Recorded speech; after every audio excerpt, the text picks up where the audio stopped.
Greetings, happy Tuesday. Welcome to the Steve Deace Show here, live and on demand on BlazeTV and also radio and podcast, and also on location. I'm in Nashville, going to be shooting an episode of Kirk Cameron's show to be later aired, and that'll be later today. So decided to come down here a little early, do the show from the road so that you guys would not miss a single episode. Of course, back there in Des Moines in our soon-to-be former studios, Todd Erzin and Aaron McIntyre. We are moving into the new studios this week, so bear with us. There's going to be a little bit of a mess. You're still going to get, provided everything works the way it's supposed to, all original programming from us. All right, I'll be back tomorrow, the U.S. airline industry willing, and we'll have a normal Wednesday show, and then the teardown and the rebuild begins in earnest on Thursday. You're going to get a special 2-hour Ask Me Anything Theology Thursday. You know, that thing we do at the end of every month, every 4 or 5 weeks with our Roman study.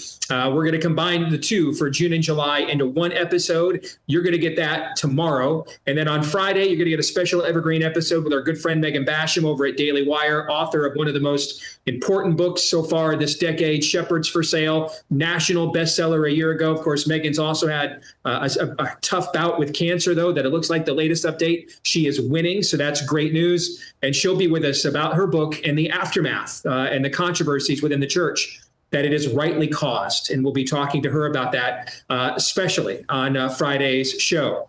We are also happy to introduce to you a brand new partner here to the program by the name of Chef IQ. Now, we're going to put this thing to the test, all right, because I've passed this on to Aaron, Chef IQ, to have him test it out, all right, because he's the expert griller here. Todd and I are, of course, men, so we do some grilling, but Aaron is the guy that has really taken this to the next level, right? And I think everybody knows one of the hardest parts here about cooking or barbecuing, whether it's meat, steaks, chicken, or fish. What is the right temperature? What is it you're really going for? How do you know that you're serving it medium, medium rare, medium well? Who wants that? All right. Well, that's where Chef IQ comes in. It's brilliantly simple cooking. It's a brilliantly simple cooking sensor that goes into whatever you're cooking. It's kind of like your own meat thermometer, but it's wireless and way smarter. All right. So that you're going to know, and it'll send an alert to your phone when your steaks, chicken, or seafood are cooked to the temperature order that you want, just the way you like it. No more guessing. You can't beat it. It's the world's smartest, simplest to use wireless cooking sensor. And the best news, they just announced a flash sale. So you got to jump on this for summer grilling season right now with Chef IQ. During their flash sale, you're going to end up getting 15% off if you visit chefiq.com, just like it sounds. chefiq.com.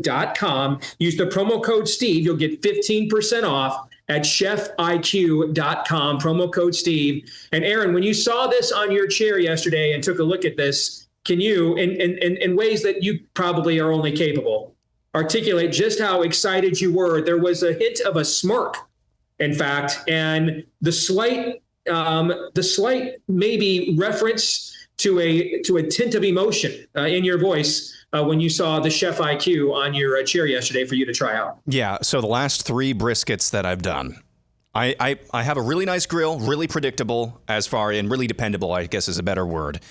But at the same, so I know it's going to be at 225 for however many hours, but I'm always just really unsure of when to start an overnight cook.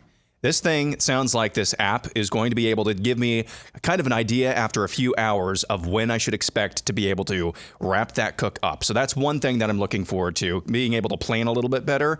And then number 2, the typical Bluetooth meat thermometers, they have these long wires that go underneath the grill lid. They get all bunched up. They wear out pretty quickly. And then they get all charred and smoky, and then makes your hands all dirty and stuff. These are wireless. I mean, look at this.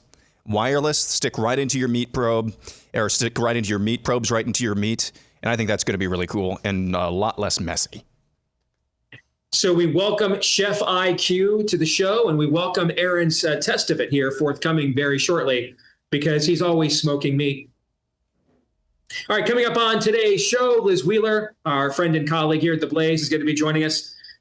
She's had a lot to say. As one of the influencers that was brought to the White House by Pam Bondi earlier this year, And given those ridiculous binders, she's kind of been on a mission to make sure that never happens again. And we actually get some information and some disclosure. She's going to join us here at the bottom of the hour. Next hour, I'm going to let you guys watch the 15-minute talk for Fake News or Not that I gave to the Leadership Summit last Friday, kind of laying out why I think the pro-life movement is kind of off the rails, has lost much of its momentum after the biggest generational win it's ever had, the overturning of Roe v. Wade. And what is the vision that could maybe get it back on track and should actually be kind of the cornerstone, the plumb line of everything we do. And then we should be arguing and debating with one another from that point forward. I'm going to lay that out, let Todd and Aaron dissect that on your behalf for Fake News or Not coming up next hour. I've decided I'm going to wait until week 2 for us to do Superman with Pop Culture Tuesday, because I'm not sure that we can actually do it in any meaningful way without any kind of spoilering at all, particularly with the worldview of the film.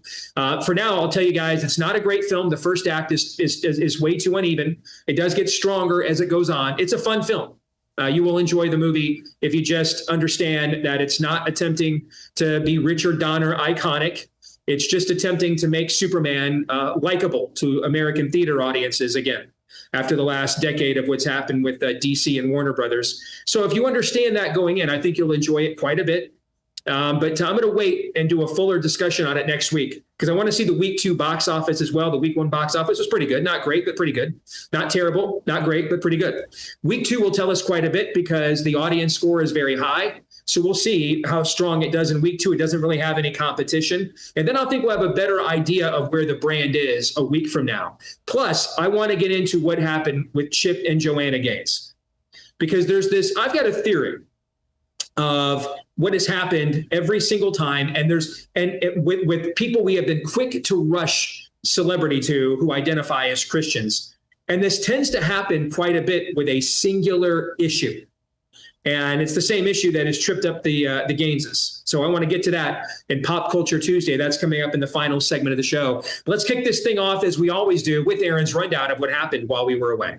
What happened while we were away, brought to you by Finishing Well. Pastor, author, and giant of the faith in modern times, John MacArthur, went home to be with the Lord yesterday at the age of 86. MacArthur was known for his unwavering theological acuity, his precise yet accessible explanations of the truth of God's Word, and his commitment to a biblical worldview, both in his ministry and in the public eye. Perhaps most importantly, MacArthur leaves behind his wife of more than 60 years, Patricia, their 4 children, 15 grandchildren, and 9 great-grandchildren. MacArthur never shied away from opportunities to preach the gospel, and we'll hear that in just a few moments. But first, the Supreme Court ruled yesterday 6-3 that the Trump administration can move forward with the firing of over 1,400 workers at the Education Department, another win for the administration and cleaning up and hopefully gutting that agency. Inflation rose in June, but the White House is touting core prices, which they are pointing out rose less than expected. Here's Treasury Secretary Scott Bessent. I wouldn't put too much emphasis on one number. I think it's the trend, and I think one thing that Wall Street, a lot of economists, market in general got wrong early on was that tariffs were going to cause a substantial price level rise, which just hasn't happened. HHS Secretary Robert F. Kennedy Jr. gave an update on where things are with MAHA and getting harmful food dyes out of the food supply, with the dairy industry the latest to follow suit. Since we came in about 5.5 months ago and started talking about eliminating dyes and other bad chemicals from our food, we've had this extraordinary response from the industry. And Brooke just rattled off this extraordinary inventory of national corporate food producers have all made commitments to remove food dyes from their food. And with this addition today of the dairymen and the dairy food producers, we now have about 35% of American food industry that has made commitments, and that's addition between 35 and 40% And that is in addition to the 35% of the food industry that was already organic and healthy and chemical-free. Slimeball update: Congressman Corey Mills is being evicted from his D.C. penthouse over failure to pay rent. The owner of the penthouse claims Mills owes $85,000. He was served with notice for failure to pay in January. The ledger shows he paid late nearly every month since he moved in, missing several months entirely. Let's check in on Little Mogadishu, Minnesota. Here's mayoral candidate Omar Fatah, who was born in the United States. I understand that our Somali communities are all connected to each other here in Minnesota and back home, and I ask for your support.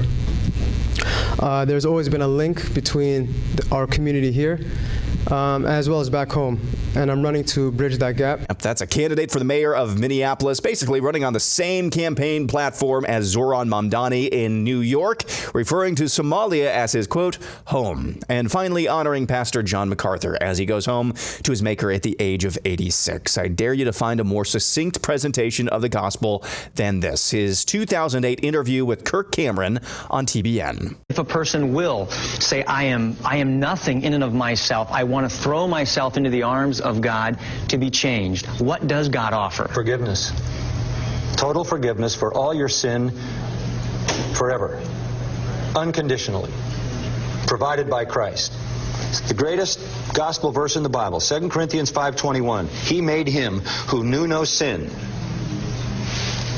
for us, that we might be made the righteousness of God in him.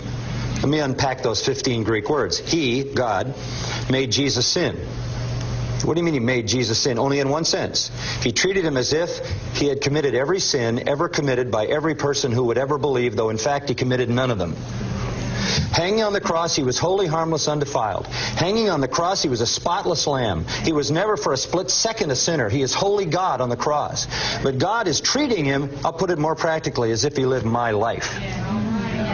God punished Jesus for my sin, turns right around and treats me as if I lived his life. Amen. That's the great doctrine of substitution, and on that doctrine turned the whole Reformation of the church. That is the heart of the gospel. And what you get is complete forgiveness, covered by the righteousness of Jesus Christ. When he looks at the cross, he sees you. When he looks at you, he sees Christ. And that's what happened while we were away. Aaron's Montage brought to you by our friends over at XXXY Sports Apparel.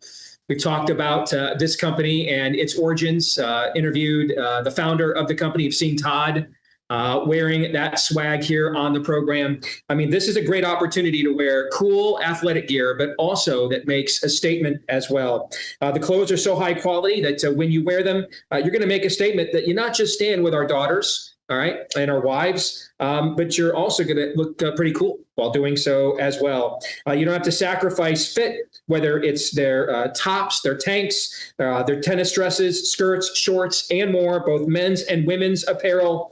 All right, head to thetrutthatfits.com. All right, head to thetrutthatfits.com. Enter promo code BLAZE20 to get 20% off. That's BLAZE20 for 20% off when you go to thetrutthatfits.com. Again, head over there to thetrutthatfits.com. Use the code BLAZE20 for up to 20% off right now at thetrutthatfits.com with the promo code BLAZE20. A quick word on John MacArthur before we get to the rest of Aaron's montage. Never met him in person, had a chance to interview him on the show here a couple of different times. John MacArthur was somebody that I had some disagreements with. We would talk about them on the show. He taught for many years, for example, that he thought the American Revolution was a violation of Romans 13 and submission to civil government. I disagreed with that. And then, just to show you just how powerful of an intellect he was, but also still how humble he was, that 5 years ago, when his church was in the crosshairs of Gavin Newsom, and now he is being told he cannot preach the gospel, and he knows that he senses there is some tension now between what his mandate is from heaven and what the mandate is from Sacramento. Him and his elders, they went back and reassessed their views on Romans 13. They looked through, and Todd will like this, they looked through Bible commentaries, they looked through church history. Some people might call this tradition in order to clarify some of their own views and see if they were rightly dividing the word. They came to the conclusion they weren't. And they ended up filing a landmark lawsuit. Jenna Ellis from the Trump administration was one of the attorneys involved in that case. They ended up filing a landmark lawsuit and defeating Gavin Newsom. And they kept their church open in defiance of his edict the entire time. And John MacArthur was a formidable intellect. Early on in my walk, and I told him this once in one of the couple times I got to interview him. He's one of the reasons, even though it really wasn't until late in life that he was very involved in a lot of the so-called political skirmishes, culture war fights. He stayed pretty far afield from that for much of his ministry. He did not view that as necessarily his calling. He would preach very strongly on these things from the pulpit out of the Word of God. But again, he had a strict interpretation, a very strict interpretation of Romans 13 that kind of bound him from getting involved in a lot of these matters for several decades. And I actually used his teaching on 30. I think it was a CD at the time, so that tells you how long ago it was. I was just getting into this full time. And the title of the teaching that he put on CD, I believe, was 30 or 35 Reasons Christians Should Stay Out of Politics. And, I've just gone into this realm full time. I've just been handed the keys to the largest media platform in the state of Iowa, in the history of the state of Iowa, WHO Radio, and in one of its prime slots, Afternoon Drive. And I fully intend on turning this thing into a tool of activism based on my Christian worldview. And now I've got one of the most respected Bible teachers of this era saying I shouldn't be doing that. So here is what I did. I listened to the entire thing. I went through all of his 30 or 35 points, thought that I could, in a way that may not necessarily be correct, but didn't take the Word of God out of context or falsify it.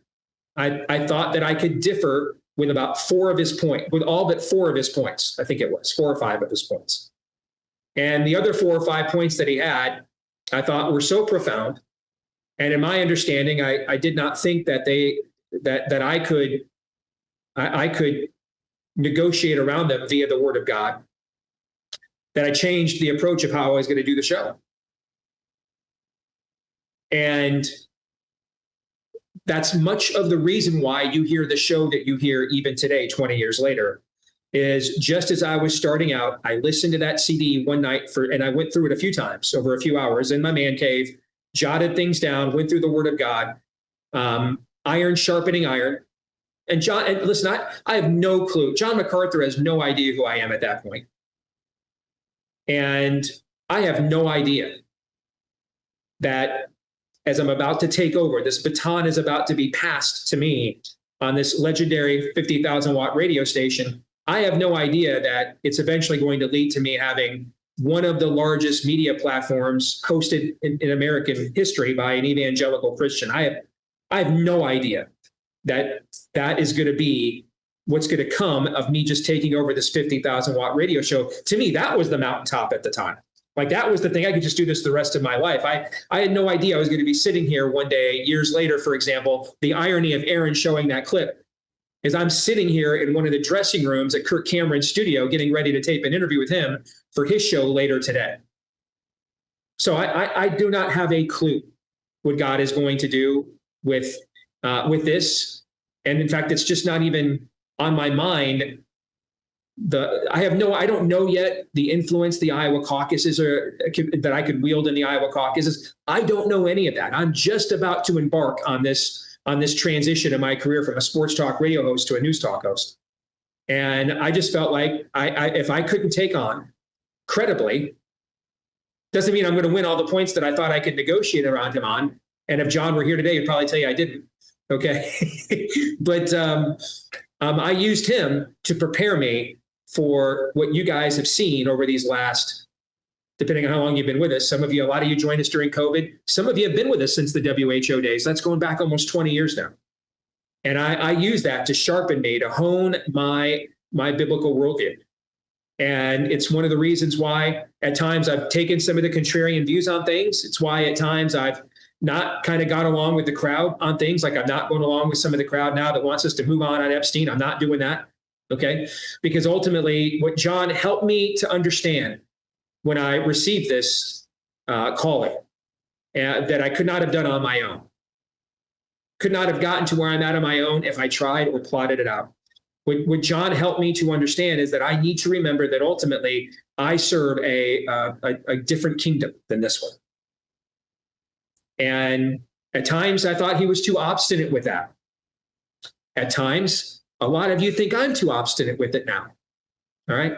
And I kind of do think that maybe the thing that John was the most right about is that as believers and living in a sinful, fallen world, we're supposed to be at least a little obstinate, a little difficult. The fit's not supposed to be seamless here. I mean, there should be some moments where we're like, that's going to be a no from me, dog. Can't go there, man. God bless you, but that's just not where I think God wants to bless me. And I'm forever thankful to John MacArthur for the role that he never was aware of, and probably if he were here today would not remember the couple times I interviewed him, given all the interviews he's done. But inadvertently, he helped to frame and shape me into the host that you now see before you today. Gentlemen, you have anything you want to say on that before we move on, or are we good? I'll simply say he was, once it got beyond the more surface level and really started diving into the depth and the details of the differences between Catholicism and the various Protestant tribes, he was as prominent a name as any. I mean, I can't think of anyone that came to my attention more readily in terms of various Protestants' defense of their faith. And then looking into the man, I really like the fact he was very direct. He'll tell you what he thinks unapologetically. But if you watch more and more clips of him, the man also had a fantastic sense of humor. When he was doing this, he was clearly joy-filled, and he was looking to save even when he was condemning behavior. And that's not easy to do. A lot of people are condemning behavior right now, but they also clearly have a fetish for condemning the individuals, up to the point of, like, Protestant, Catholic, just pointing just because of that one label. I prayed for him this morning. Well done, good and faithful servant. I think I could have had no problem having a very interesting conversation with him, respectful, and just like I had with two gentlemen, because there clearly was a love of the Lord there above all else, and that never went away, no matter how hard the teaching got. And I obviously don't agree with all of his teaching, but they were based in love, and I respect the man for doing the best he could with that. Yes, and I think the key thing that I look at, where I'm confident that John MacArthur finished well, is that this was a guy, on occasion, if he didn't say so explicitly, he at least came up to the line of saying things like the American Revolution was not biblical, or it was sinful because it was a rebellion against government, kind of the recalcitrant view of Romans 13 that you just invoked, Steve. I don't think I never really agreed with that. For reasons that we've gotten into many times on this show. But late in his life, when government said, no, you can't gather together. You have to stay 6 feet apart even if you do. You got to wear these face diapers. Instead of kowtowing to that and saying, well, we got to do what the government says we got to do. No. They rebelled. Righteously so. That is finishing well. And my tip of the cap to him, the Bible that I've had since I left my home, that my church that I grew up in, that they gifted me before my trip off to college, is the MacArthur Study Bible. I've used that as a frequent reference, a trustworthy reference for many, many years now. And I just appreciate the work that God did so much. And I just praise God for the work that he did through the vessel named John MacArthur. Amen. And one of the things we used to say on our show a lot is, and you're going to see this next hour when we play my talk at the Leadership Summit and let you guys hear it and react to it, is we're not trying to, to win an argument as often as we're trying to start one. And, Todd brought up the Catholic Protestant angle. And there are people online that think they're arguing this that really aren't. They're just trolling. These are arguments that need to be had. And they also need to be at times vehement arguments, right? I mean, people's souls are at stake. There's literally nothing more valuable in creation than the soul of the human being. As far as we know, we are the only beings in this cosmos made in the likeness and image of God, as far as we know. And that's what Jesus died to redeem. So there's nothing more valuable within the created order than the human soul. And we do need to argue these things.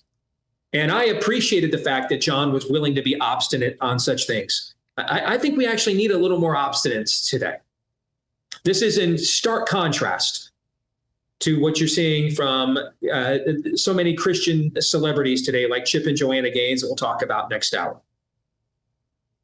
That we should be erring on the side of not negotiating with this world and being too stubborn in refusing to do so than the other side of negotiating with it, of being overly willing to do so, overly willing to accommodate. Now, the hope as a believer, as you grow and mature with the Holy Spirit at work in your life, that you'll learn, you'll evolve, small e, you'll mature, you'll produce thicker, richer fruit than your first few harvests as you do this perennial cycle year after year of getting closer to your Creator, becoming more Christ-like.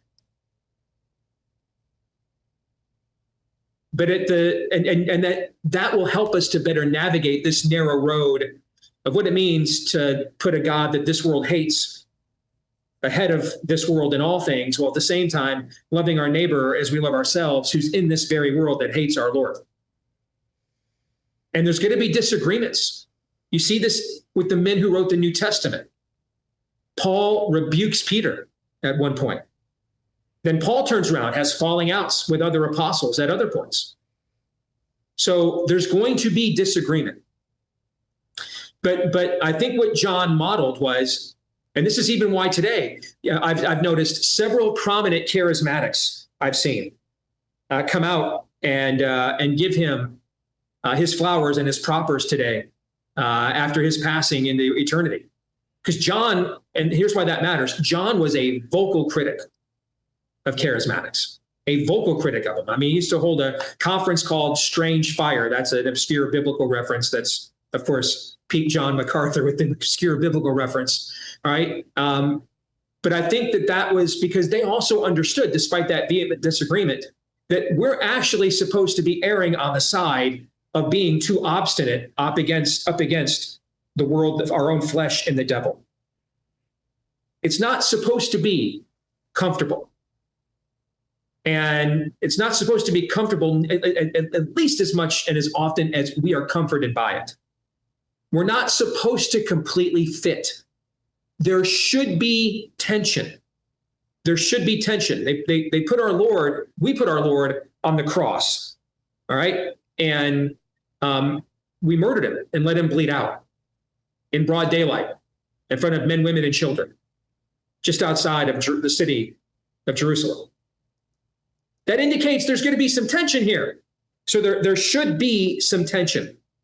And what's lacking in too many of our churches today, if John brought too much tension at times, but what's lacking in our churches today is there's way too little tension with the world. More in a moment.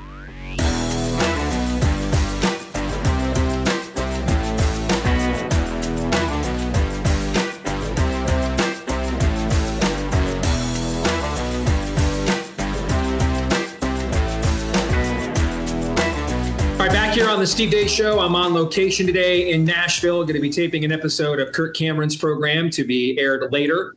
going to be doing that later today. That's why I am here. And we're here in the middle of a bunch of disruption going on right now within several different global markets. And that's what we voted for in the last election.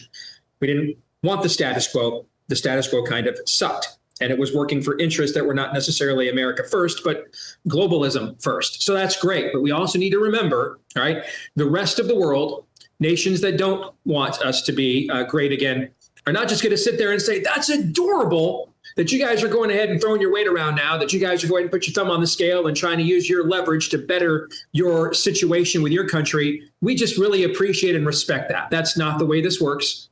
That's not the way any of this works. So the disruption is going to continue. More trade wars, more tariffs, more leveraging. That's why you need to get a hold of our friends over at BIRCH Gold. All right. BIRCH Gold makes owning physical gold extremely easy. You can easily convert an existing IRA or 401k into a tax-sheltered IRA in physical gold, or buy some to store in your home. Right there in your safe if you want to do that. Just text my name, Steve, to the number 989898. Text Steve to 989898. And BIRCH Gold will send you a free info kit on gold. There's no obligation here, just useful information. And with an A+ rating from the Better Business Bureau and tens of thousands of happy customers, take control of your savings today. Text the word Steve to 989898. Text Steve to 989898. We're joined now by our colleague, friend here, Liz Wheeler. Good to have her on the show. Liz, thanks for being with us today. How are you? Hi, Steve. Thanks for having me. You bet. Let's start with the reason we originally asked you to come on, because there's another story that you have a direct line into that has broken and exploded since we booked this that I want to spend most of our time on. But I want to make sure we address an observation that you made in the aftermath of the hullabaloo over the New York City mayoral Democratic primary there a few weeks ago. And I thought that you made a very good point about Zohran there, that yes, those of us who understand the worldviews that are at stake here understand that what he is peddling is just really rehashed and repackaged Marxism. But you made a very good point, though, that may not necessarily be the way that the people he's trying to reach with that message are receiving it, that he's actually speaking individually to their concerns. And I think this is something to understand about why Marxism's been effective at gaining footholds in the past, because it is good at doing that. Now, might be a demonic twist on those concerns, but it does speak to people's concerns. Can you elaborate on that for us? Sure. And Andrew Cuomo, by the way, has just come out and announced that he's going to be running as an independent, even though he lost in the Democratic primary to Zohran Mamdani. So now it's going to be Cuomo against Eric Adams, against Zohran, against the Republican, who is unfortunately polling lowest, which shouldn't surprise us, I suppose, given the voter demographic, the party breakdown of voters in New York City. But no, the point that I made about Zohran Mamdani is actually opposite. I noted that he's not disguising his Marxism. He's not disguising his communism. And this isn't just me slinging ad hominems at his ideology. He has openly championed socialist and communist policies, including this idea of government-run and operated grocery stores. He said they wouldn't be operating from a profit motive, which of course would put all private enterprise out of business. That is communism, state taking over the production and distribution of goods and service. That is communism. That's the definition of economic communism. He also embraces cultural Marxism, such as the transgender ideology and critical race theory. There's simply no doubt. It's inarguable that this guy is a socialist. He was also part of the Democratic Socialists of America. My point is that oftentimes when you have these politicians with radical communist Marxist ideologies, they try to disguise it. They try to say, "Oh, we're just being fair. We just want to spread the wealth around. We just want rich people, billionaires to, actually contribute, pay more in taxes than their secretaries." They have all of these obfuscating talking points that they use to try to hide their ideology. And Zohran Mamdani is not doing that. Zohran Mamdani is actually being quite frank about the fact that he is a communist and a Marxist and is propagating those policies. And the reason why he got elected by such wide margins in New York City, in spite of the fact that he's saying that, is because it's not in spite of the fact. It's not that voters listened to what he said and felt that he was addressing their needs. It's not that he ran a good campaign. It's not that he articulated their grievances accurately, even if he has poor solutions to it. It's the fact that the voters in New York City are what I call indoctrinated kids. Now, the average age of a registered voter in New York City is 49 years old. So it's not that there are children or young people casting their votes for Zohran Mamdani. It's that these people under the age of 49, whether they're millennials or whether they're Gen Z, I think maybe the last, 45 to 50 is Gen X, but you get the point that I'm making. These are the people who have been when they were young, they went to the colleges and universities where they were subject to indoctrination. And I tell this story. A decade ago, I had a cable news show. And on this cable news show, every Friday, we had a segment called Campus Corruption or something like that. And we talked about stories of conservative students who were facing discrimination. They were getting downgraded by professors. They were getting humiliated on campus. They were facing a lack of grants for their student clubs, that kind of thing.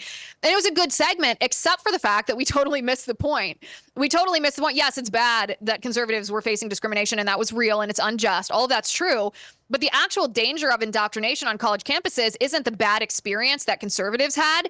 It's the fact that there were so many politically agnostic, meaning not yet to be formed political ideologies of a bunch of young people that came on college campuses, or they were just kind of lukewarm leftists. They didn't really know what they believed. And they were the people that were ripe for the picking for this indoctrination. They were the ones who were vulnerable to the indoctrination by these very hardened communist and Marxist professors. So they came into college kind of lukewarm leftists, and they left these radical revolutionaries. And Steve, it's those people who live in New York City now. It's those indoctrinated kids. 20% of the voter demographic in New York City are college-educated young people under the age of 49, which means it's these very people, these indoctrination institutions that we call colleges and universities. It's working. This is exactly what they wanted to do. They wanted to change the minds, meaning like they wanted to form the minds of young people to turn them into communists, to subvert our American way of life, and instead have them openly vote for openly communist candidates. And I said, so it's not a fluke that Zohran Mamdani won. It's not because he ran a good campaign. It's not because he spoke convincingly about the grievances of the people that he wants to represent. It's that these people actually believe in Marxism. They believe in communism. They think, because they were told in college, that it's the right thing, the moral thing, the good thing. And that's what he's promising. And it's very frightening, because what we're watching happen in New York right now is not going to stay in New York. That very playbook is going to be run in cities and states and even our own neighborhoods all across the country. So what's the solution, do you think, Liz?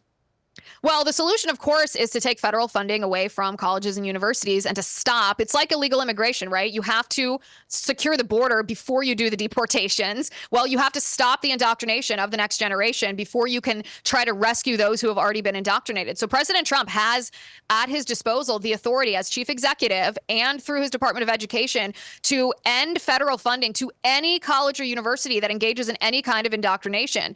Even private universities accept federally subsidized student loans. You stop that, they're not going to be able to function. Even private universities, but especially public universities, accept grants for all kinds of things. I mean, all the labs, all the scientific labs on colleges campuses, that's where the actual money is generated. That's actually the backbone of how colleges and universities are run, not tuition money. You take that away, that all comes from the federal government, from all kinds of agencies like Fauci's agencies. You take that away and they are not able to survive. You cut off the lifeblood coming from the federal government in the form of taxpayer money to these institutions that are turning our children and our young people into anti-American zealots, and you will have changed the capture of the minds of the next generation of voters. That's going to be what you just described, though. That's going to be a generational fight. I mean, it took a generation. You described in your first answer the generational transition that's taken place to get us here. It'll take another generation to undo that. Let's transition to the Epstein story. And we have been discussing it pretty in depth on our show now for several episodes running. I think there's a lot of things that are at play here. A significant portion of Trump's base are people that want corruption and malfeasance that are systemic and institutionalized, exposed. So it's kind of a red line, read my lips level issue for a significant portion of his base. I think there's also factors involved here where I think systemically It's interesting. If you look at the entirety of the way the Trump administration has been run since day one, and you just contrast it with the Department of Justice under Pam Bondi, one of these things is not like the other. I mean, we know nothing more about Thomas Crooks today than we did the day that she took office, for example. Okay, there's systemic problems, but the Epstein thing is the most glaring thing. And I think we've seen kind of a historic bifurcation in the brief history of MAHA between Trump and a significant portion of his base on this issue. Can you just tell our audience why that is the case? Why is this such a particularly important matter for people who maybe still don't get it? Yeah, there's a couple of things at play here. And I think that we should start with how people are interpreting the Epstein files and why. And to do that, we should look at the Department of Justice that you mentioned. And I mean, you mentioned 1 year later, 2 days after the 1 year anniversary of the attempted assassination of Donald Trump, where his ear was grazed by a bullet because he happened to turn his head. I believe that was divine intervention that saved his life. And we don't know anything else about the motivation of this young man who was able to try to assassinate the president of the United States. It's beyond belief. It's simply quite literally unbelievable. And people want justice. We voted for President Trump because we want justice. We have been harmed by the deep state. There's this story that country singer John Rich tells. He says he was having dinner with President Trump, and President Trump turns to him, and this was in a group of people, and President Trump says, "John, why do people boo at my rallies when I talk about the COVID vaccine?" And John Rich said, "Because, Mr. President, people have been hurt by the jab." And he said President Trump listened to the words that he was saying. He asked the question not to get a pat on the back, but because he was curious about the reaction of his base. Why did his base feel like that? And he listened to what John Rich said. And you'll notice that President Trump has not talked about the COVID vaccine since John Rich began telling this story. And I think this is one of President Trump's biggest strengths, is he cares about his base and he listens to his base. Of all the politicians that I have ever known or followed or observed, I don't think any politician has better understood and read the grievances of his base accurately as President Trump. I think in this case, President Trump is misreading his base because up until about 4 months ago, the base was curious about the Epstein files. Sure, I wanted to know what was in the Epstein files. Let's know who he worked for or who he was working with, or is there shady questions unanswered about his death? And did he have other, a client list and accomplices? Was he sex trafficking to more than just himself? There are a lot of anomalies about what we were told. The official narrative contradicts the evidence before our eyes. And we're not going to sit here and give blind faith to politicians telling us to ignore what's before our eyes and give blind faith to them without any evidence, right? So up until 4 months ago, sure, we had questions. We were curious, but it was probably 50th, 100th on our priority list until Attorney General Pam Bondi at the White House on February 27th I was there. I was a part of this group of new media figures who were invited to the White House, actually not to meet with Pam Bondi and not to be given anything about Epstein. We were actually invited there to meet with Vice President J.D. Vance because this cool initiative of the White House, they were saying, listen, we're not going to reward mainstream media outlets anymore for their lying and their smearing and their propagandizing. We're going to now give you, new media figures, independent journalists, conservative commentators, access to the upper echelons of the White House. So we spent a really cool day at the White House talking with and meeting with all kinds of high-level cabinet secretaries, Trump administration officials, the president himself, the vice president, the press secretary, the secretary of state, a whole bunch of different people. And one of those meetings was a quick 15-minute meeting with Attorney General Pam Bondi and FBI Director Kash Patel. And during this meeting with Pam Bondi, she tells us a little bit about the initiatives that they're working on at the Department of Justice. And then she brings in these banker boxes full of these white binders that say the most transparent administration in history on the front, Epstein Files Phase 1. And Steve, you can imagine our reaction when she hands us these binders. We were like, holy cow, are we getting the Epstein files? And to her credit, she was very quick to clarify and say, no, this is not the dirt. This is not the juicy stuff that you might be expecting. This is what I was given, she told us, when I came into office, when I was sworn in and I asked for the Epstein files. I was given this stack of 200 papers. And the Attorney General says to us, I smelled a rat. I thought, 200 papers, that's all? This is the extent of the Epstein files? And she said the FBI assured her that it was. And she's like, and I asked several times again, are you sure this is all? And I was assured it was all. So she said, I was going to release these 200 pages to the American people, even though it's nothing new that you haven't seen before, in the interest of transparency, when a whistleblower reached out to me. And this whistleblower said, actually, the SDNY is hiding truckloads of Epstein files from you. We're talking videos, recordings, photos, the client list, all the dirt that you've been expecting.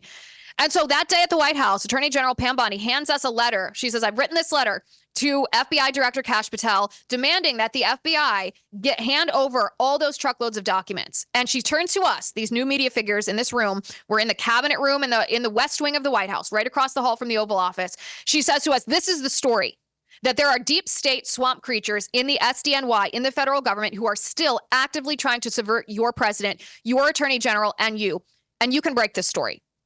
So she gives us this story. Now, at the time, there were two red flags. I've got 2 minutes, Liz, just so you know, I've got 2 minutes. Go ahead. I will be so quick. At the time, I thought, okay, there's some red flags here. She bragged about creating that cover sheet, the most transparent administration in history. She knew there was nothing in there. Why would she make that cover sheet? That's weird. I also asked her, have you seen the documents at the SDNY? And she told me no, she hadn't. Fast forward to her Fox News appearances. She says, the client list is on my desk.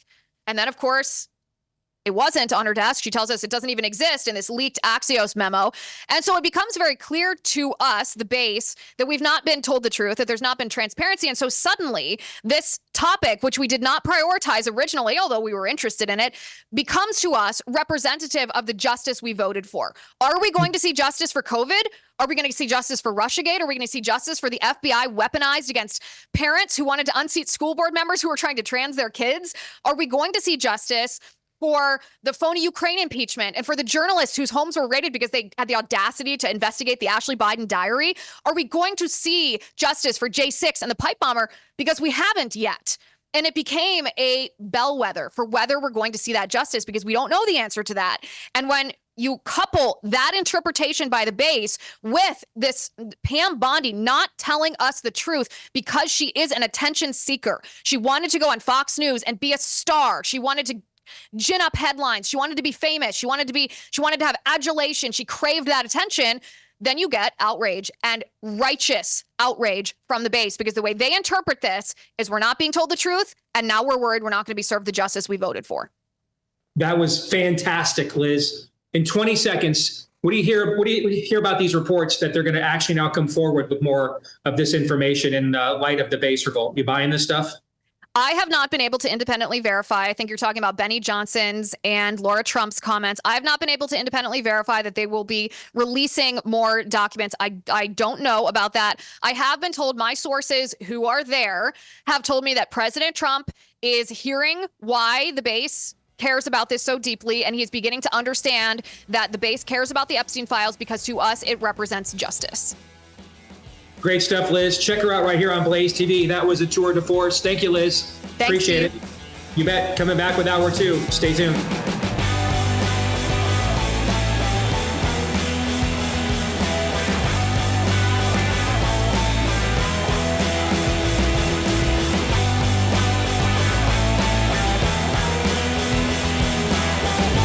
All right, back here with hour 2, live and on demand here on Blaze TV, radio, and podcast. Steve Deace here in Nashville, Todd Erzin, Aaron McIntyre back there in Des Moines. And wherever you are, you can let us know what you think about what we think via the stevedeace.com inbox by emailing us, steve@stevedeace.com. That's DEACE. Like us on Facebook, MeWe, and Gab. You can follow me at Steve Deace Show on X, Instagram, and TikTok. And then please also subscribe to our new YouTube channel, at Deace Show on YouTube. That's at Deace Show on YouTube. And then finally, if you love the podcast version, thank you. We love you. You're the biggest part of our audience. If you wouldn't mind, declare your love, please, so everyone can see you're in love with this show and you just don't care. Post your 5-star review on the podcast platform that you prefer. Tens of thousands of you have done that for our show. Thank you for each and every one of those. You can also hit subscribe, or if you're on Apple iTunes, follow. And that's how you're going to know for sure that every time we do a new episode, it will for sure be in your podcast feed. Thanks to all of you that have done that as well. And thanks to our friends over at Constitution Wealth. They've got 2 questions for you here today. Number 1, have you considered the possibility that your investment portfolio may be working against your values? And then number 2, have you considered that your hard-earned investment dollars might be going against the vote you just cast in the last election?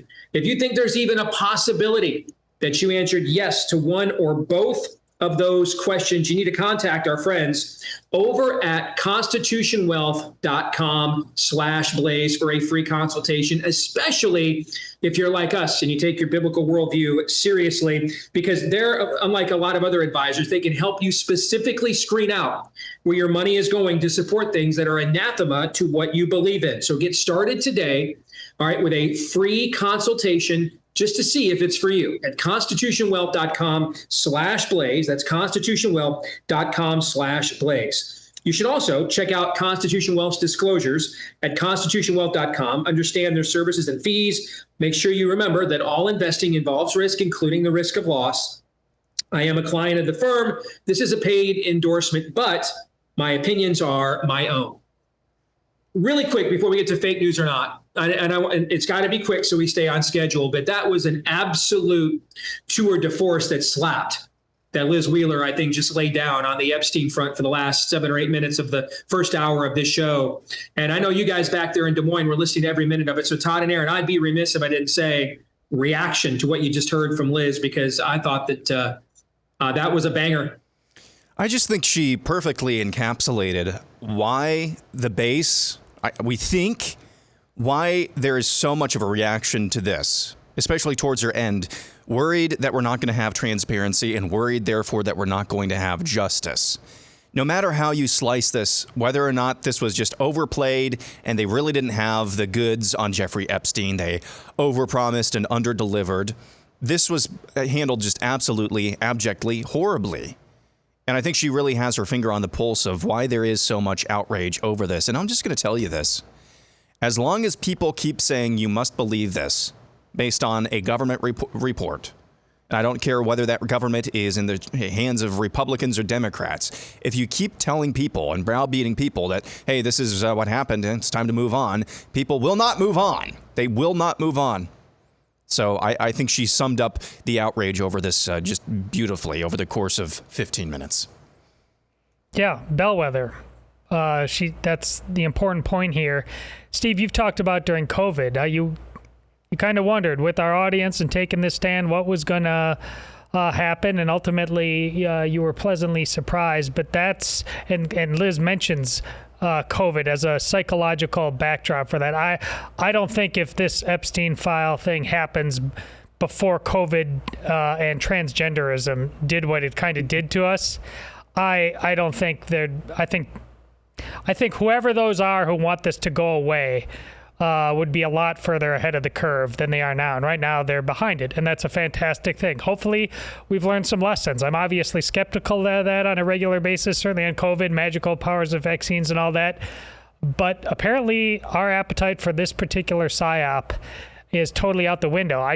Let's turn it up to 11 on about a bunch of other issues as well. Amen. All right, let's get to fake news or not, gentlemen. And it's no secret, we've talked about it quite a bit here on the show, the pro-life movement is stalled out right now. And it's ironic that it came in the aftermath of achieving its biggest generational objective, the overturning of Roe versus Wade. And yes, we did just get Planned Parenthood defunded for the first time, and we should all applaud that. But we fought 40 years to get Republicans in Congress to defund Planned Parenthood for 1 year. All right? Originally, it was going to be 10. Okay, so we have our work cut out for us. We've discussed all this. We've had varying perspectives from Kristen Hawkins at Students for Life, who represents the more traditional pro-life movement, to Dusty Devers, the state senator in Oklahoma, who's the champion of abolitionism. So we have been entertaining numerous voices on our own show, trying to figure out where do we go from here. Well, I was given a platform on Friday at the Family Leadership Summit to have this very conversation. What is it that really ought to be now the vision for the pro-life movement moving forward to recapture its momentum?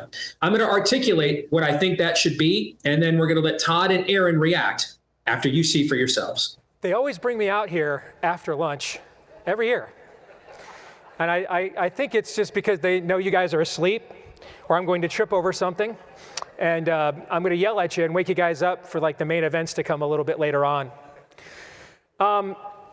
You guys know I've been around a lot of you for many, many years now in this community. WHO Radio, what I do now, doing stuff that I've done with Bob and the Family Leader for years. So you guys know I'm a biblical worldview guy.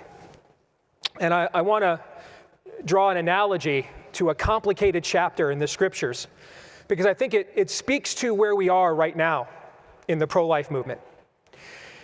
And a lot of you know the story of Exodus. The generation in the desert has to keep taking the one more trip around the mountain until the next generation is going to take its place and fulfill the calling of the nation of Israel and go into the promised land. But what happened to that generation? They had just witnessed seas being parted. They had witnessed pillars of cloud, smoke, fire, manna from heaven, great miracles of God. They had witnessed great victories of God. And yet, despite those great victories, they kind of lost their way. And as a result, God said, hey, it's going to require another generation now to take your place. And we often look at this story from the perspective of the generation that is lost in the desert, and then the generation that's going to eventually take their place in the promised land. But keep in mind, in the middle of this, there's an in-between generation.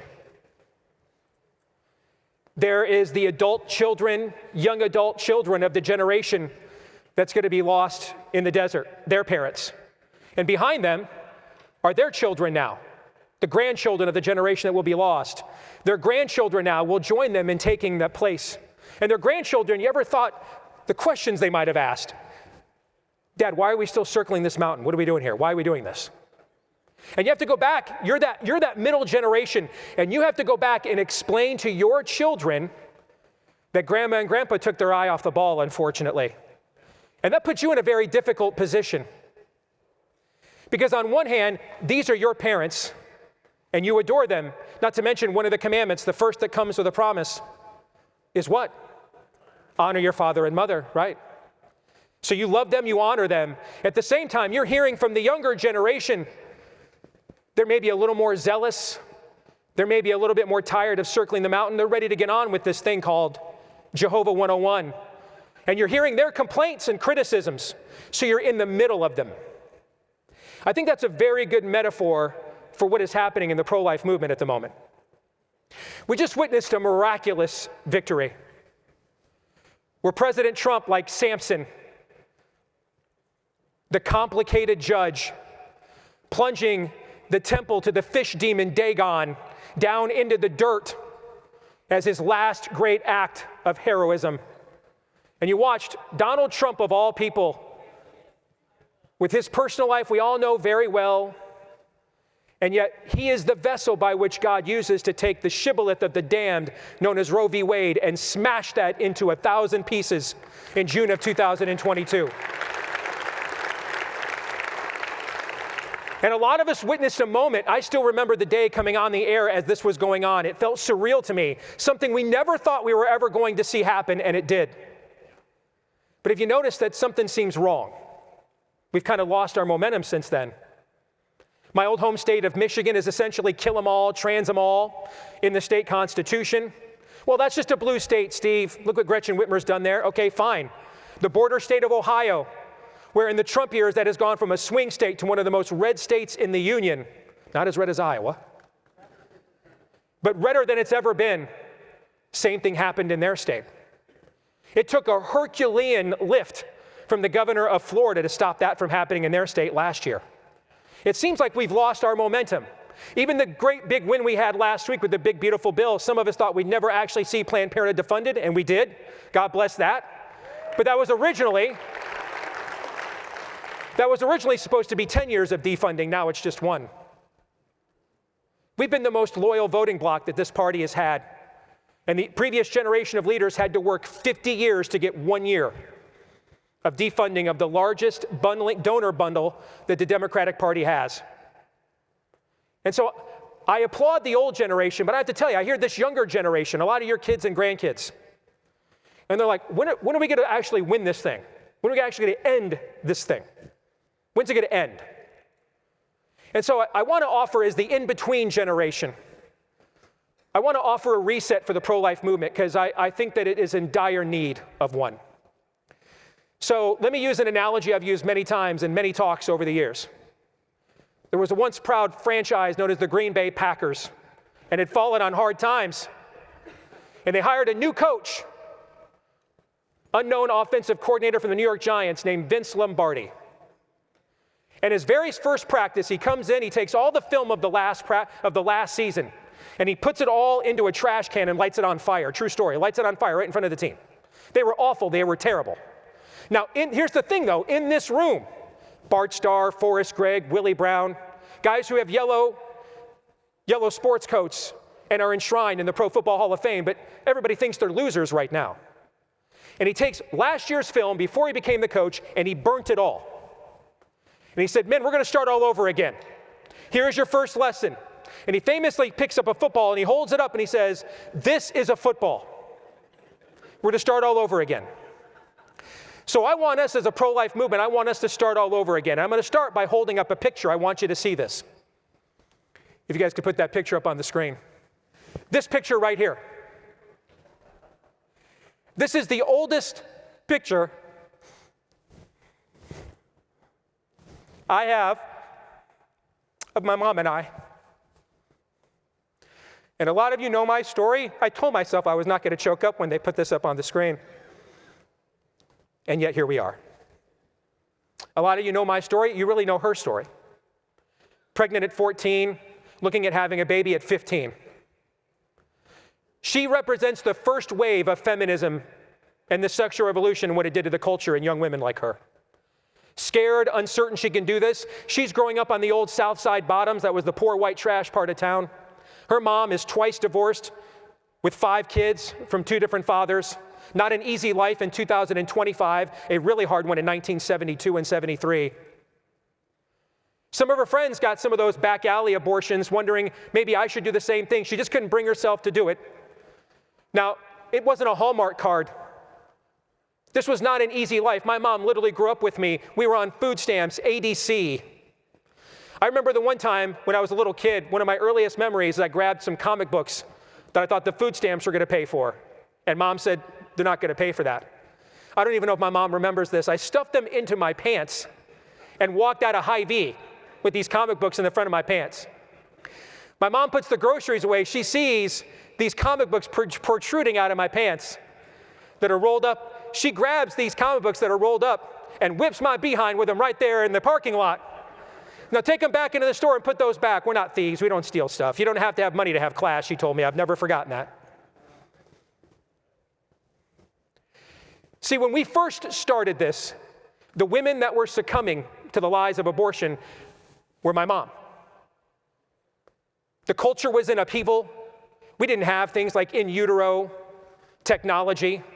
We couldn't look into the womb and see a baby wince at just mere weeks at the idea of pain. We didn't know they had separate strands of DNA almost immediately, readable sometimes as early as 8 to 18 days after conception. There were a lot of things we didn't know. And there were an entire generation of young women trapped in this propaganda and in this pit. And they made mistakes they regretted. My mom would tell you now, 50 years later, I am the greatest mistake she's ever made. Now, it was not easy. My first stepdad was abusive at times, too many times. So I don't want to, sometimes we sell this to young ladies like it's a Hallmark card. Just keep your baby and everything will be okay. There were plenty of times when I was growing up, we were not sure things were going to be okay. But see, there's a problem when we play God as human beings. We can't see the past, present, and future as God can. And now, 50 years later, my mom would say, I am the best mistake she ever made. And 50 years later, I want you guys to see, I brought my mom with me here today. If Mom, you would stand up.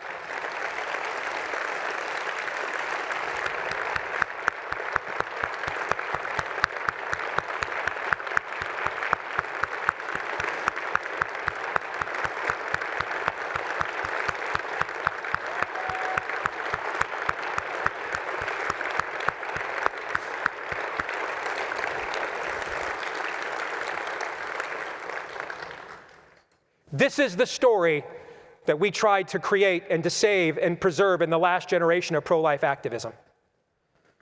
But that is a first wave feminism story. We're now on wave number 3, and things have changed, and tactics need to change. I had a great frustration with the mainstream pro-life movement when I took over on WHO. Some of you might remember those shows to this day. Interviews that went viral before we even knew what the word meant. And several pro-life leaders who didn't have answers to questions that I just thought as a young believer they should have answers to. And I got disillusioned. And I ended up joining what became known as the personhood movement as a result of that. Because it seemed to me if ultimately the goal here was to overturn Roe versus Wade, we've got to go for legislation that overturns Roe versus Wade. The math seems simple to me. And a whole bunch of the legislation that we pursued for decades did not call Roe versus Wade into question. And so what's the point of what we're doing here? At least personhood called into question, what is a life? Those years got very contentious, made friends, made enemies. But over the years, a compromise was struck in the midst of that debate. Finally, more of the mainstream pro-life establishment came to the agreement, you're right. You guys are right. The real debate here is, when does life begin? What's a human life? And that's what we have to do. Pass legislation that says that so that we can call Roe into question. Out of this compromise came heartbeat bills. Because what's the first proof of life in any triage situation, any human situation? What is it? We all agree a heartbeat signifies life. And wouldn't you know, in less than 10 years after doing heartbeat bills, one of the first right here in the state of Iowa, by the way, signed by our Governor Kim Reynolds, by the way, who will be here later today. And since she's not here to yell at me yet or give me a frown from the audience, let me say this behind her back. I wouldn't hate it if she reconsidered her plans for the next 4 years. Can I get an amen on that? Just don't tell her that I said that. Except if you want to tell her I said that, I won't hate that either, okay? But those bills, Mississippi, Alabama, Iowa, states across the country, a critical mass of wins, finally got to the U.S. Supreme Court, which is why we saw in June of 2022 the thing we thought we'd never see. And right in the dark heart of Pride Month, we saw it too. The shibboleth of the damned, Roe versus Wade, smashed to pieces. What an incredible moment that was. So I'm a big believer that history doesn't just repeat, but it also rhymes. I think the saying is wrong. I think it ought to actually say that. And I think a lot of times you're successful by going back and doing what you did before. So I'm in the in-between generation now. And I hear from, my show has grown enough now that pro-life leaders who in the past wanted to ignore me and couldn't stand me now have to talk to me, frankly. And so they want to know suddenly after 10, 15 years of ignoring me, they want to know what I think. And then the younger generation, the ones that are really going for things like abolition, I hear their fervor and their zealotry. They want to end this once and for all. And I hear these two camps, my elders and then my kids and grandkids coming up behind me. And I'm like that generation of Israelites, those young adults, although I'm not too young anymore, but I'm that in-between generation. I'm not here in the next final 3 minutes that Bob gave me to settle this debate and this argument. In fact, I'm not entirely sure where I stand on it myself. I think there are merits to each side's positions. So instead, as the in-between generation, I want to close by offering a path forward for those two generations to maybe figure things out. Because we have lost our way. Without a vision, the people perish. Without a vision, the people cast off restraint. We need a vision. We have to start back at the beginning. What is the vision? The ultimate goal of the previous generation was to do what? Overturn Roe versus Wade. That objective has been accomplished. So what is the next objective? What is the vision? And I want to leave you with this here this afternoon. And then I'm going to let you guys fight and argue it out. And it needs to be fought and argued out. Iron needs to sharpen iron. Paul has falling outs with people. In the New Testament, God let him write most of it. Jesus looks at his chief disciple and says, "Get thee behind me, Satan." Friction's okay. It's okay to argue. It's okay to not disagree or to not agree at times. It's okay to disagree, provided we're doing so under a shared vision, because that's when iron will sharpen iron. So I want to leave you here today with this. It will seem simple, but it will not be easy. Because we're in an environment right now where I see mainstream pro-life groups going to state legislatures and oppose efforts to make all abortions illegal. That should just never happen. I'm sorry, that should not happen. On the other hand, I watch people who want to make all abortions illegal, and I agree with that, can't even bring themselves to applaud defunding Planned Parenthood and give people the credit that they are due. Romans 13, Paul says, give honor to those whom honor is due. Give the honor to the pro-life worker who made that happen. So we need a vision. I'm going to suggest this. Will this lead to the ultimate ending of abortion in America? And from there, argue it out. Make the case. Because we're post-Roe, we're without excuses now. There's nothing standing in the way now other than our own courage of conviction, frankly. No shibboleths are in the way now. Will this ultimately, what we're doing, is this a step towards that? Does it accomplish it all in one step? Is that step accomplishable, defendable? Will this ultimately lead to the end of abortion so that we can celebrate with the next generation the ending of this we never thought we'd see, like the previous generation celebrated the end of Roe they never thought they would see? That ought to be the banner. Those are the terms of the debate. Anything less than that, frankly, is a waste of our time. And we're causing unnecessary division amongst one another for something that, frankly, the juice is just isn't worth the squeeze. And I don't know if you guys have noticed lately, we're not just oozing political capital in the pro-life movement at the moment. So back to basics. Will this lead to the end of abortion? Start your debates and arguments about tactics and strategies from there and under that umbrella, and then get really good people in a room and let them argue it out. And they're going to disagree. And they might not even pursue the same tactics, that's fine. But here's what you never do. You don't ever oppose the other people's tactics. We're part of the same team.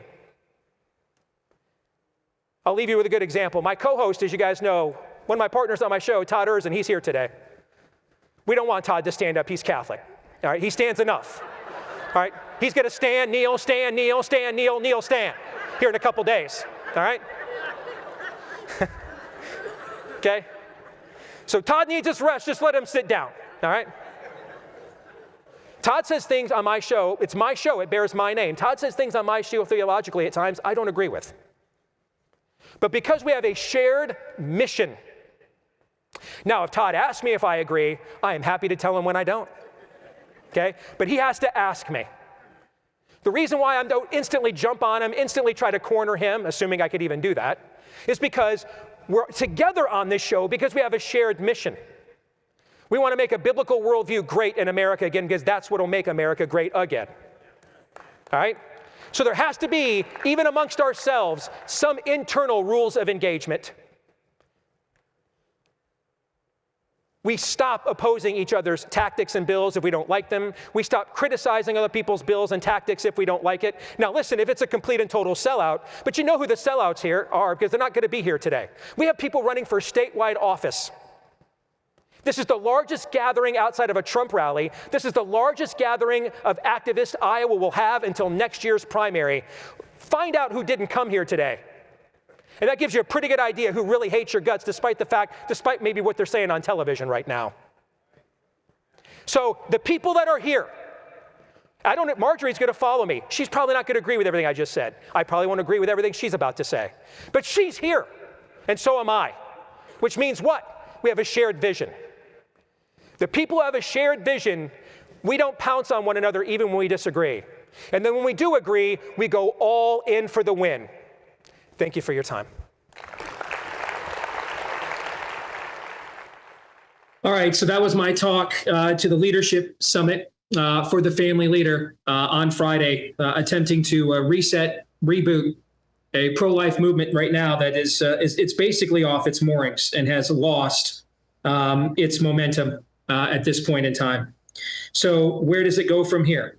After the break, I'm going to let Todd and Aaron give their thoughts here on whether they thought all, some, most, none of what you just witnessed was fake news or not. First, a word about our friends over at Moxie Pest Services, because let's face it, pest services can be a pest, right? Sometimes you call the wrong company, somebody comes to your door, you're like, do I want to let that person in my house? Okay. Are they going to leave a mess? They're going to track everything in. They're going to leave. I'm at work. I come home. Gates are wide open. So the whole world could have just come into my yard and done, only Allah knows what with it. Right. And that's assuming, by the way, that they actually then, on top of the collateral damage, did the job. You don't have to worry about any of that with Moxie. All right. They put their customers first. That's why they've been a leader in this space now for a quarter century. And here's the thing they do that I love the most about these guys: daily check-ins, daily follow-up, continuing ed, ongoing training, onboarding training, and checking in with the staff. All right. They're constantly looking at, do we have the latest equipment? Do we have the latest tactics? Do we have the latest strategies and technology? But on top of that, where are we at in terms of customer service? Do we do the little things like making sure the gate is closed? Like we're not tracking stuff into the house, right? That they understand customer service is a lost art, and that needs to be recovered and made great again as well. So if you want to try the Moxie difference for yourself, MOXIE is how it's spelled, MOXIE, you can get 25% off. Or no, I'm sorry, it's even better than that. All right, $25. Forget the discount, just $25 for your first service from Moxie. You cannot beat that. Your first service for just $25 to honor their 25 years in the business when you go to moxieservices.com/Steve and use the promo code Steve. MOXIE from moxieservices.com/Steve, promo code Steve. Moxie Services, MOXIE, use the promo code Steve for $25 for your very first pest control service at moxieservices.com/Steve using the promo code Steve. It'll cost you just $25. All right, so I'm going to make an executive decision, man. I want us to discuss this a little bit further and make sure you've got plenty of time to air your thoughts. So we're going to move Pop Culture Tuesday and the discussion about Chip and Joanna Gaines. We're going to move that into the overtime here this afternoon. For Blaze TV subscribers, you'll be able to watch that today, blazetv.com/Deace. If you're not yet a subscriber and want to be, so you don't miss that and all the other exclusive content we do on Blaze TV, that's where you can go right now to become a subscriber at a reduced price. blazetv.com/Deace is where you can go. blazetv.com/Deace. All right. So where do we go from here? Who are our leaders? There are arguments we need to have. And the problem I have with the abolitionists, frankly, is some of their own messaging and the way that they message it. Because they have to be able to still win a critical mass of voters, even though my heart is with their message. All right, so we're going to get into that and more here when we come back. Stay tuned.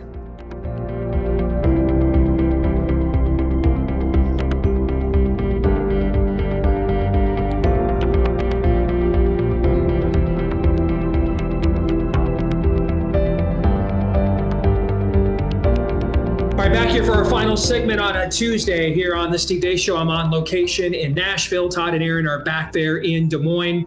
So we're going to do Pop Culture Tuesday in the overtime coming up here right after the show for subscribers.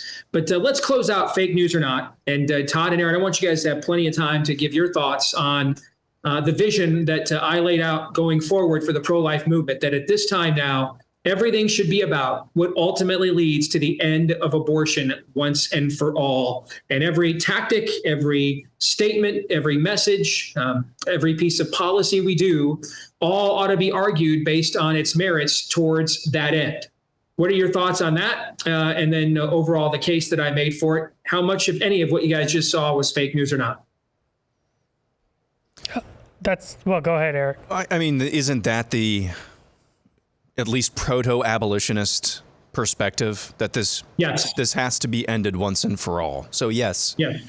The sticking point is I think there is going to be a great sifting here in the next 5 years, if it isn't already happening already, figuring out who really believes that, like actually believes that, not just messages that, but actually believes that, from the former pro-life, everything is about overturning Roe v. Wade, because there's a whole generation of people who I am absolutely convinced, and I understand you've heard from a lot of them over the last 48 hours or so since you've posted that video, who are not going to take anything less than the absolute absolute, and what's the Greek word for absolute? The absolute banishment of baby killing. And good on them. That is the righteous end that we are going for. That's the righteous end that we are going for. What is the interim? What is the interim? And I think in the interim, we're going to have to be wise as serpents and innocent as doves, because there are going to be some from the former pro-life movement, the pre-Roe v. Wade pro-life movement, who are going to attempt to message that end, but in terms of actually governance, are going to do anything but. That's going to be a really sticky, a really messy process. And I think the best thing is try to let things play out a little bit so you can discern better about who really is your friend and who is a friend who's really just a foe. Disguised as a friend, but is actually a foe. That's going to be a really messy process. But I think at the end, you're absolutely right on the money. There's no more just restrictions for restrictions' sake. You have to make the case. How does that lead? What is the domino effect to that leading to the banishment of abortion, of baby killing in our country permanently? That has to be at the top of mind. Anything short of that, and there might be incremental, no, that's a bad word, incremental steps to getting there, but those who prefer the incremental steps, they have to do a good job of actually arguing in a concrete manner how that is actually going to lead one day to the ultimate outcome. About 10 minutes before Steve went on there, I took my daughter, Tessa, who attended the event with me, over to meet Vicky. Said, you got to meet one of the sweetest ladies ever. And having lost my own mom a long time ago now, these mom moments are precious to me. And she's just always so sweet and talking, oh, you guys are so fun on the show. And I said, well, I don't know why we call it the Steve Deace Show, because the only reason we're here is because of you. It should be called the Vicky Show. And she just lit up. She's so proud of her son. So proud.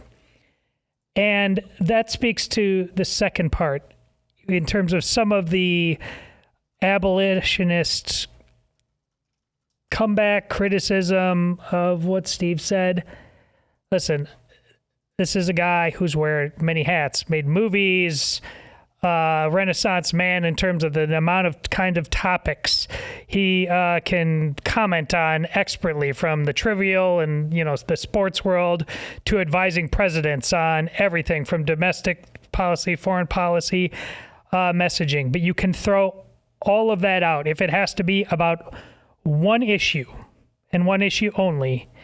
It's this one. When Paul says I'm a slave to Jesus Christ, theologically, well, when then it comes down to specifics, Steve is a slave to the fact that woman, Vicky, did what she did in the year that Roe v. Wade was passed.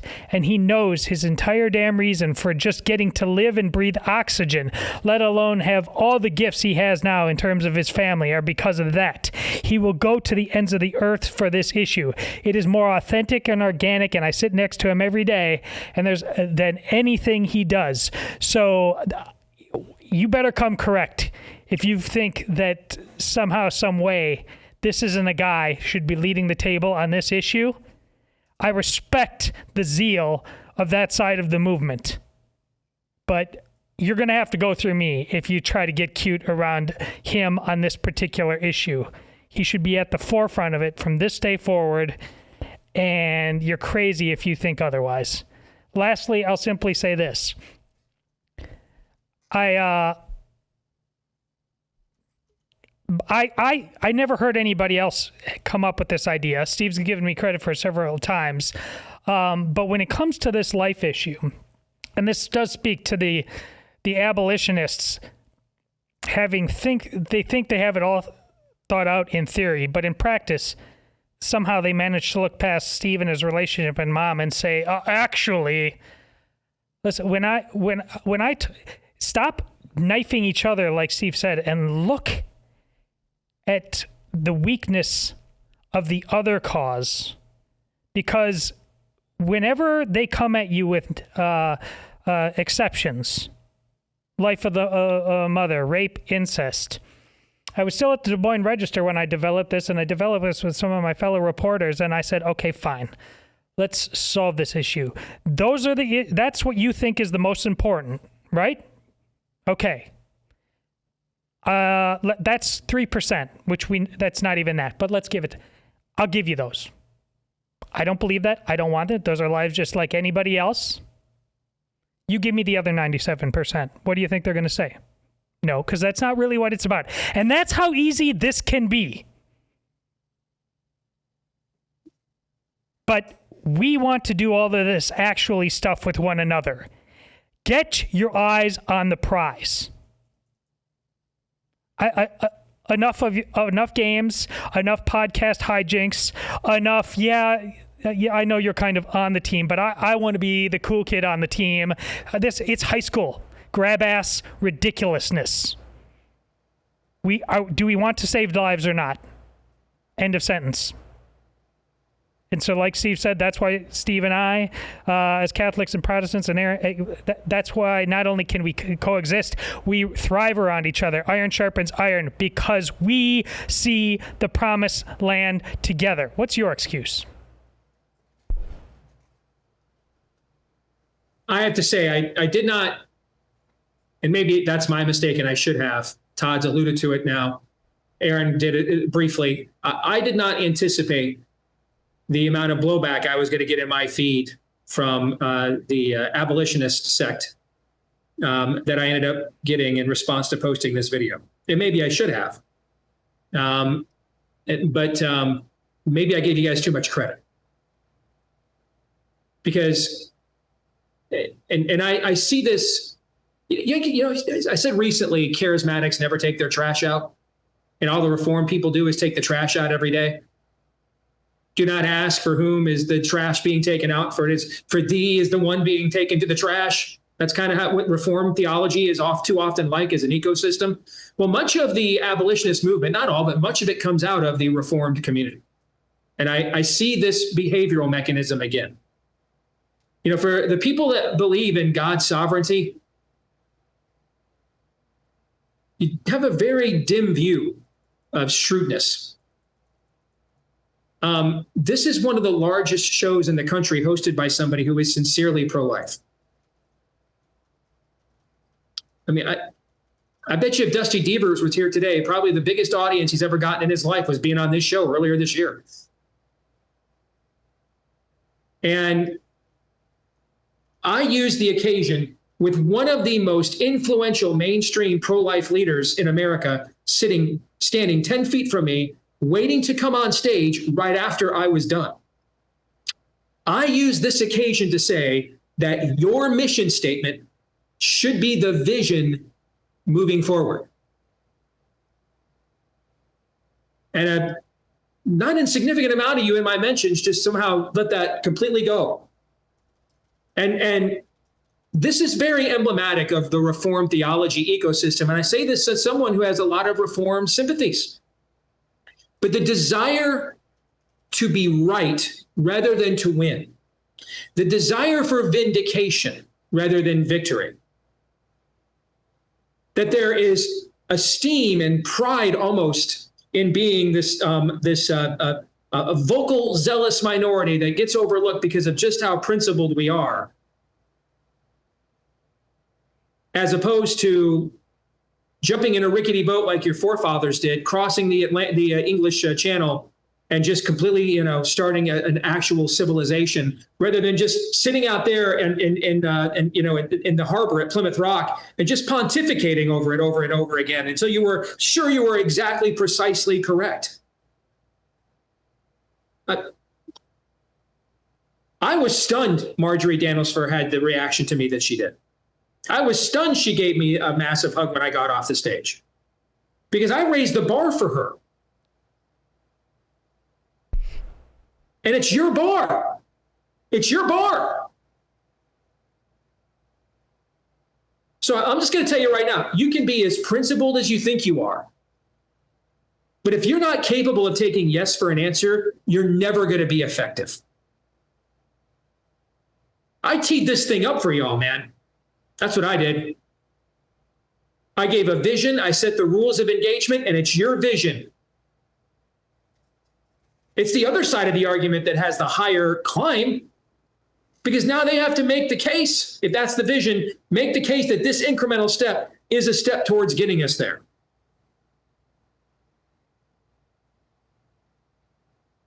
Instead, actually, we're really 7-point Calvinists because we found the 2 points that Calvin himself was soft on and just completely pussed out on and didn't know.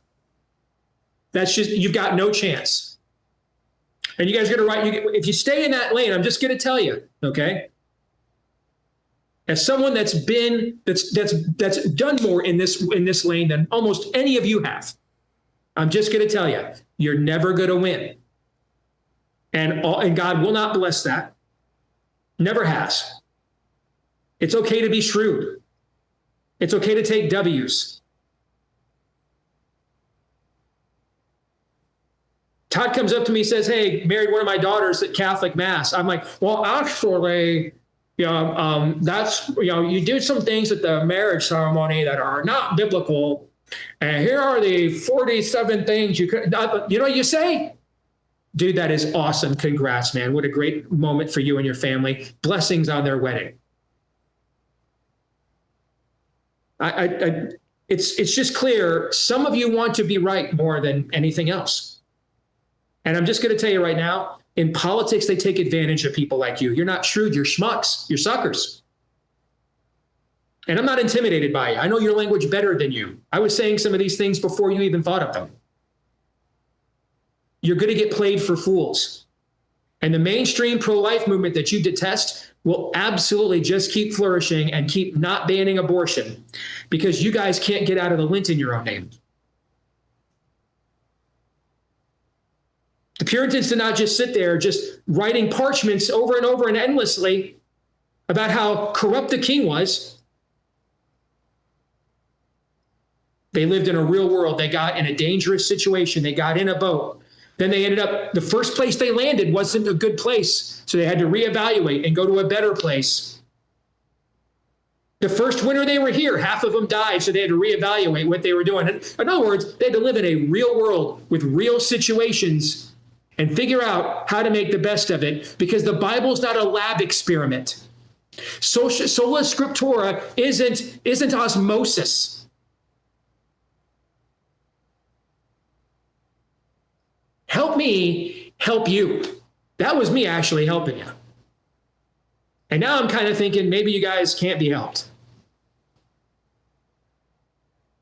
Because someone with one of the largest pro-life platforms in America just teed up your mission statement in front of one of the most influential, important leaders in the mainstream pro-life movement. She came and gave me a hug afterwards, and your reaction was, actually, well, I got nothing for you then at that point. Sometimes there's just, I don't know, there's, all of our various theological camps have their own associated pathogens and stigmas. All of them do, because we're human beings. Okay. Now the problem is not that we have them. We're human. It's our refusal to recognize we do and to think that our pathogens are actually principles and to think that our vices are actually virtues, rather than to mitigate against such things in recognition that even if we think we are the ones rightly dividing the word, we are still sinners at the same time. So there's a possibility we might be wrong, or we might not even know what we don't know. It's not about criticizing me. I don't care. I've been criticized by a lot bigger and a lot badder than y'all. It's the fact that you guys want to criticize me while I'm helping you. That's what's baffling to me. Because, man, I gave you guys jumper cables, maybe even rocket fuel. And to get actually that retarded response. Okay, enjoy being right, I guess, for another 30 years and not winning a damn thing. Good luck to you, I guess. People are people. They're not algorithms. They're not theories. They're not theological precepts and concepts. They're people. You have to learn how to relate to people. And you have to learn not to look a gift horse in the mouth. You don't think Dusty has not learned a thing or two in a couple of years in the state Senate and thought, well, I guess this person doesn't respond that way. That person doesn't respond the way I thought. Got to have to do this differently. Or does he just go into actually, Calvin's Institutes, page 43 of volume 27 says, this is supposed to work like this. That's not the world we're in. It's not a petri dish, it's a planet. We're not algorithms, we're not formulas, we're people. And I look forward to getting all your notes that I will soon delete. But I'm going to keep on helping you whether you want it or not, because you're right. And then maybe sooner or later you'll figure out that I might be too, because I've made all the mistakes that you guys are now making. So I know how it plays out. We're going to stick around and do overtime for Blaze TV subscribers. For the rest of you, we'll see you tomorrow. Hopefully I'll be back in studio with these guys, airline industry notwithstanding, noon to 2 Eastern, right after Glenn Beck, right here on Blaze TV. Until then, Romans 8:28.